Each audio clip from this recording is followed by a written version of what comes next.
Thank you Jesus. Praise the Lord. ಯೆರೆಮೀಯ 11ನೇ ಅಧ್ಯಾಯ 1ನೇ ವಚನದಲ್ಲಿ ದೇವರ ವಾಕ್ಯ ಹೇಳುತ್ತದೆ, ಯೆರೆಮೀಯನಿಗೆ ಇದು ಯೆಹೋವನಿಂದ ಬಂದ ಸಂದೇಶ.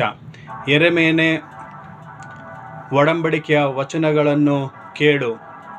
ಯೆಹೂದ್ಯರ ಜನರಿಗೂ ಯೆರೂಸಲೇಮಿನಲ್ಲಿದ್ದಂಥ ಎಲ್ಲ ಜನರಿಗೂ ಈ ಒಡಂಬಡಿಕೆ ವಚನವನ್ನು ಹೇಳು ಎಂಬುದಾಗಿ. ಆಮೇನ್, ಹಲ್ಲೆಲೂಯಾ.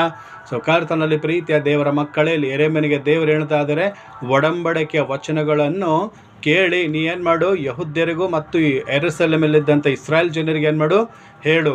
ಅಂದರೆ ಇಲ್ಲಿ ದೇವರು ಎಂಥ ಒಂದು ಒಡಂಬಡಿಕೆ ಮಾಡಿದಂಥದ್ದು ಆ ಯೆರೆಮೀಯನಿಗೆ ನೆನಪು ಮಾಡಿ ತಿಳಿಸ್ತಾ ಇದ್ದಾರೆ. ಆ ಒಡಂಬಡಿಕೆ ಆ ಒಂದು ವಚನ ಏನೆಂದರೆ, ಸೊ ಇಸ್ರಾಯೇಲ್ ದೇಶದ ಜನರು ಐಗುಪ್ತ ದೇಶದಲ್ಲಿ ಇರುವಾಗ ಅವರಿಗೆ ಬಿಡುಗಡೆ ಮಾಡಿ ಕಾನಾನ್ ದೇಶ, ಹಾಲು ಜೇನು ಹರಿಯುವಂಥ ದೇಶ ಕೊಡ್ತೇನೆ ಅಂತ ಹೇಳಿ ಸೊ ದೇವರು ವಾಗ್ದಾನ ಮಾಡಿದರು.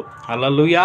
ಆ ಒಂದು ಒಡಂಬಡಿಕೆ ಮಾಡಿದಂತೆ ಸೊ ದೇವರು ಐಗುಪ್ತದಿಂದ ಇಸ್ರಾಯೇಲ್ ಜನರಿಗೆ ಬಿಡಿಸಿ ಏನು ಮಾಡಿದರು, ಕಾನಾನ್ ದೇಶವನ್ನು, ಹಾಲು ಜೇನು ಹರಿಯುವಂಥ ದೇಶವನ್ನು ಸೊ ದೇವರು ಅವರಿಗೆ ಅನುಗ್ರಹಿಸಿದರು ಎಂಬುದಾಗಿ ನಾವು ನೋಡ್ತೇವೆ. ಹಲ್ಲೆಲೂಯಾ.